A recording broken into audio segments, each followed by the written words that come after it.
කොහමද ඔයාලට? ඉතින් මට හිතුණා රනින් ඉවෙන්ට් එක තියෙන හෙට වුණත් අදම බ්ලොග් එක පටන් ගන්න. මොකද ඒකට හේතුව තමයි අද BB කාඩ් එක ගන්න යන තියෙන OJ එකට.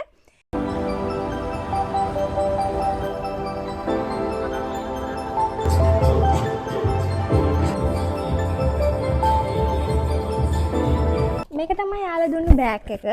BB කාඩ් එක අරගෙන OJ එක ගිහිල්ලා ආවා මම ගොඩක් වීඩියෝ කරන්න ගියේ නැහැ. මොකද අද ක්‍රිස්මස් වීකෙන්ඩ් එකක් නිසා ගොඩක් සෙනග OJ එක එතන ගොඩක් වැඩ තිබුණා. එතන ගොඩක් සෙනග. ඉතින් අපි යමු මේක අන්බොක්ස් කරමු. ඉතින් ඊට කලින් මම ඔයාලට කියන්නම් ඇයි මේ වීඩියෝ එක ඇයි මම රනින් ඉවෙන්ට් එක ඩොකියුමන්ට් කරන්න හිතුනේ කියලා.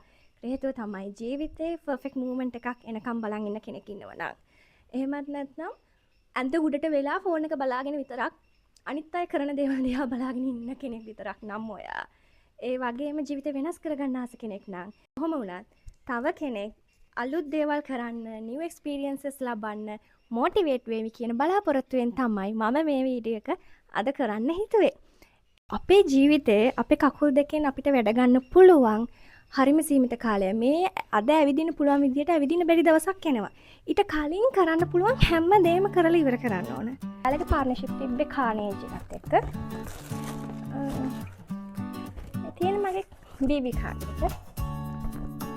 20% off කාඩ් එකක් හම්බෙලා තියෙන කානේජ් එකේ. route map එක තියෙනවා. එතකොට මේ තමයි වැදගත්ම දේ. මගේ ඉවෙන්ට් එක දවසට අඳින්න ඕන ෂර්ට් එක. small size එකෙන් මම ගත්තේ ICA Indian Cultural Association එකෙන් කරන half marathon එක තමයි. ඒකේ 10 kilometers තමයි මම නම් දුවන්නේ. This is the t-shirt. සංකින් තියෙන හෙට දුවන තමයි.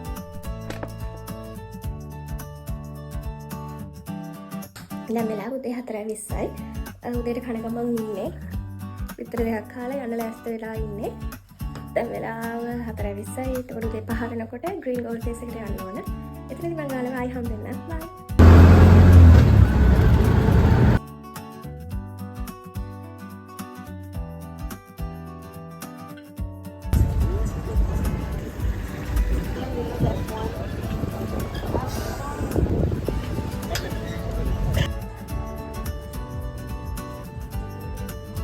උදේ නිසා හරිම හීතලයි. එතකොට ගොඩක් අය වෙල් ඇත්තටම හිටියේ. උදේ සෙෂන් එක පටන් ගත්තේ සුම්බා සෙෂන් එකකින්. සුම්බා සෙෂන් එක මම හිතන්නේ 6 කිට්ටු වෙනකම් වගේ තිබුණා. උදේ 6:15ට විතර අපි හැමෝටම ස්ටාර්ට් ලයින් එකට එන්න කිව්වා. ඉතින් මම මේ බලාගෙන ඉන්නවා ස්ටාර්ට් ලයින් එකේ ඉඳගෙන ගේම් එක ස්ටාර්ට් වෙනකම්. ඒක මාරම එක්ස්පීරියන්ස් එකක්. ICA International Half Marathon එක කිලෝමීටර් 21 තමයි මේකේ ප්‍රධාන ඉවෙන්ට් එක උනේ.